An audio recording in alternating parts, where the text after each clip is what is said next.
So I guess for you, can you walk us a little bit through, your process of like, how do you actually get genuine and build genuine connections with people? Like, planted a seed, or how does that method work Yeah. about?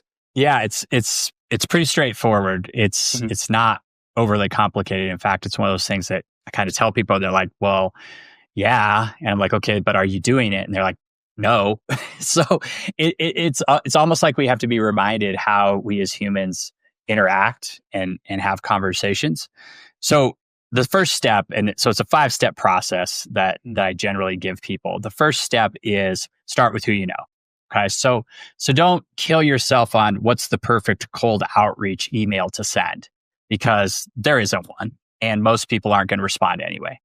So if you start with who you know, there's a good chance those people who you know are going to respond because they already know you. They kind of trust you.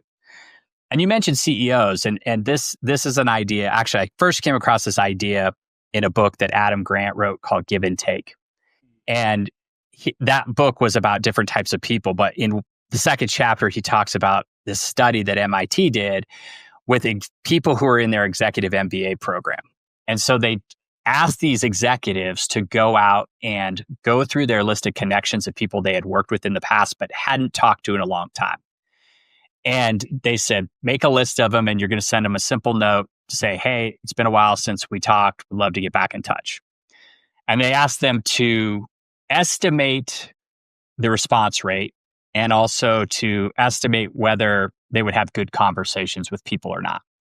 And they thought 35-40% of people will respond to this email. What they found was they were getting 75 or 80% of people were responding. And then they went on to have conversations with these people, and they found the information they got from them when they started talking about the challenges they were having at work or what projects they were working on. The ideas they got from these people were much better than the ideas they were getting from their people immediately around them. And so it created the theory or the idea of dormant ties. So these are people that you know, but you haven't talked to in a long time. And the idea that when you activate your dormant ties, you activate your network, they respond at a higher rate, and they also give you better information. So that's why I say start with people you know, because you go back to those dormant ties and they're likely to respond. So that's the first thing. People feel like if I'm networking, people are not going to respond to me. I don't want to get rejected. If you start with your dormant ties, you increase the odds of the response.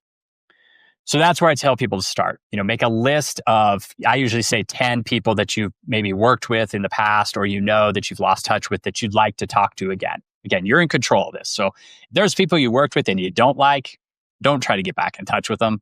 You're in charge of this. So the second step is start online with your connection, but try to get to a real life interaction. So it's okay to send an email or a LinkedIn message or some other message to somebody to say, "Hey, let's get back in touch."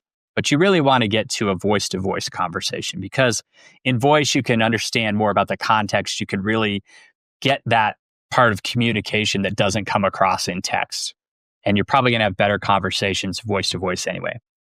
So you're trying to get to this point where you have a video call, you have a phone call, or in person if you live in the same place, right? But it doesn't have to be coffee or lunch. It can be a 15-minute call.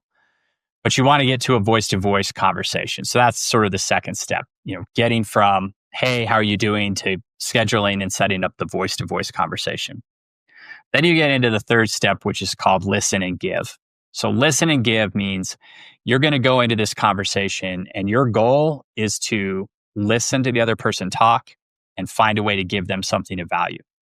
So this one's pretty critical. And this is where people go, "Well, what are we going to talk about when I get in this conversation?" And I always say, you're going to ask more questions and you're going to listen. And they say, "Well, what am I supposed to ask them about?"